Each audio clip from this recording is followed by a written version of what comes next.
जय जगन्नाथ मु सोनी आपन स्वागत करछि Soni kitchen and blog channel को। आशा करछि जगन्नाथ कृपारू आपण माने समस्ते भलरे थिबे, जोर थांतु भलरे थांतु, सुरक्षित थांतु। वीडियो को फास्ट टू लास्ट जाए देखुवे। यदि पसंद आसला गोटे लाइक करेंगे, फ्रेंड सहित शेयर करेंगे।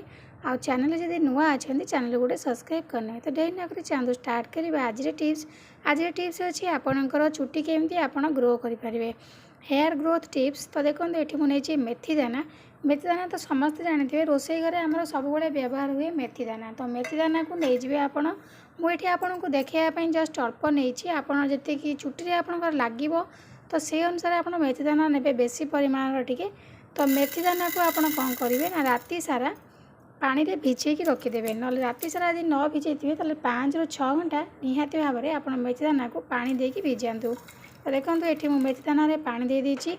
तो मेथी दाना को किस समय छाड़देला देखिए से बहुत बढ़िया से फुली जापर ताकू आम नेक्स्ट प्रोसेस केमती माने प्रिपेयर करवा आपन को देखेबी। आपन केमिति बनेबे आपनकर हेयर पई एठी आम गोटे टोनर बनेबा ता सहित गोटे ये टाइप रो प्रस्तुत करा जोटा कि आम चुटी रे आम लगेबा गोटे टोनर आ गोटे पेस्ट। तो देखो ये मेथी दाना को किस समय छाड़देवा भिजवा लगी 5 ରୁ 6 घंटा छाड़ी सारापर भिजवा लगी। तापर आप कौन करेंगे ना गैस लगे कि आपन से मेथी दाना को गैस रे बसई दिंतु। ताकू भल भाव में आम सीझे नवा।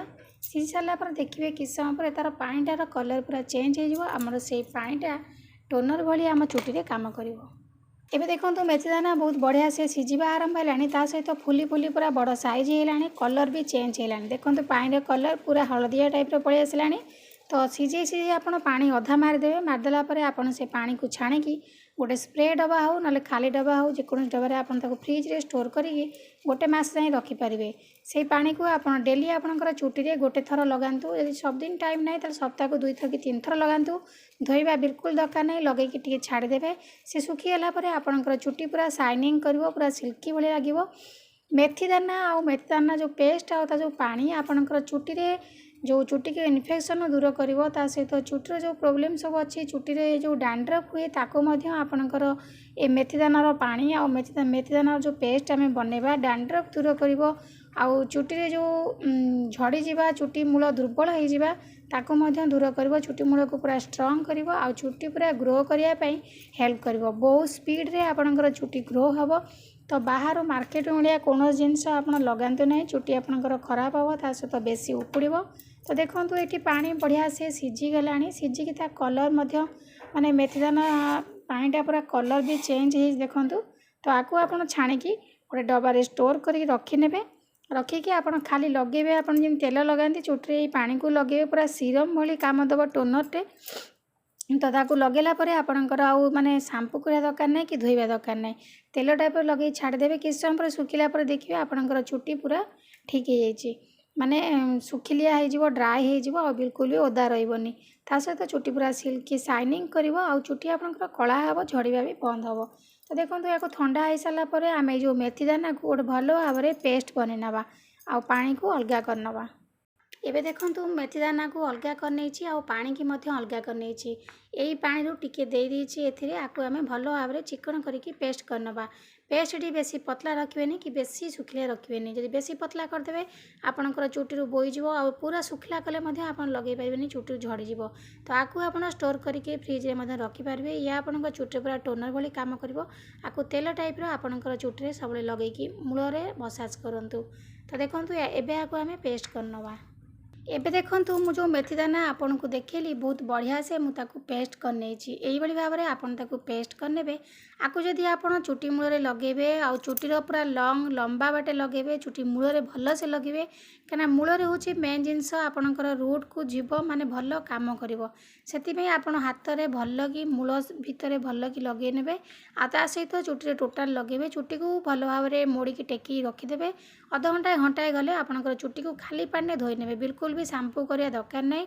ये गोटे लालिया टाइप जिनस जमी आप लगे शैम्पू लगेला भाया चुटी रे आ चुटी बहुत सिल्की शाइनिंग करिवो। ता सहित आपनकर चुटी मूल स्ट्रॉन्ग हम बिल्कुल भी उपुड़बनी। ता सहित डैंड्रफ मध्य दूर हम। तो देखो ये मोर टिके काठुआ अच्छी तो टिके मु नहीं जाउची नड़िया तेल। तो कोकोनट ऑयल टिके नहीं जावा। नहीं सारा परे आकु भल भाव में आमे गोळेई नवा। जमिति आपण चुटे लगे पारे तो से भाव में आपको प्रस्तुत करने आधे आप एलोवेरा जेल मिसेकी लगे पारे। एलोवेरा जेल आपणकर चुटी भल देखूँ ये मुझे भल भाव में भल से मिसई नहीं गली। दही आधे मिसेकी आप लगे पारे मेथी दाना सहित दही चुटी दही भल। तो देखो यही भाव में मिसई सारापर आपणकर चुटी भल भाव में लगातु लगेकी घंटाए खंड छाड़ी दिंतु बेसी सुखिलिया पर्यंत आप छाड़बेनि कहीं आपणकर चुटी यदि अधिक आपको सुखिला पर्यंत छाड़े ताला आपणकर चुटी सी भल से छाड़बनी। तो यही भाव में आपन ताकू नहीं चुटी भल से लगे तो हाथ में भल से लगुनि तो तेल पकई नहीं तो आपणकर चुटी मूल भल से घसी नियंतु। तो ये देखो टिके काठुआ थिला बोली लागिलानी तो आउ टिके मु पकई नेली आपन को जो पानीटा मु प्रस्तुत कर देखई से पानी पकई नेली तो से पानी रे ही आपन गोले नेबे। तो देखो ये मुझे भल भाव में लगे नौची यही भाव में आपणकर चुटी मूल पूरा हाथ पूरेकी भल से लगातु आ चुटीर लेंथ माने लंबा बाटे चुटी पूरा लगे नियंतु।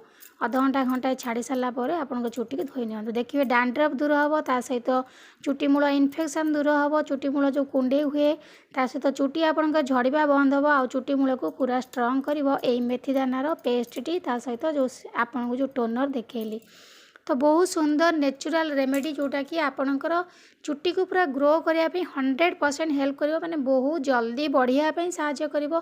तो चुटी झड़वा आजिकल बहुत बड़ समस्या है छोटू बड़ समस्त चुटी झड़ुची तो से आप निश्चित भाव में घर जिनस व्यवहार करके आपणकर चुटी को पूरा मजबूत रखंतु आ बिल्कुल उपुड़िया न देकी ग्रो करने ये जिनस को आप व्यवहार करेंगे। तो आशा कर आज वीडियो आपको पसंद आसो पसंद आस लाइक करेंगे फ्रेंड सहित शेयर करेंगे और चैनल जब नुआ अच्छा चैनल गोटे सब्सक्राइब करने।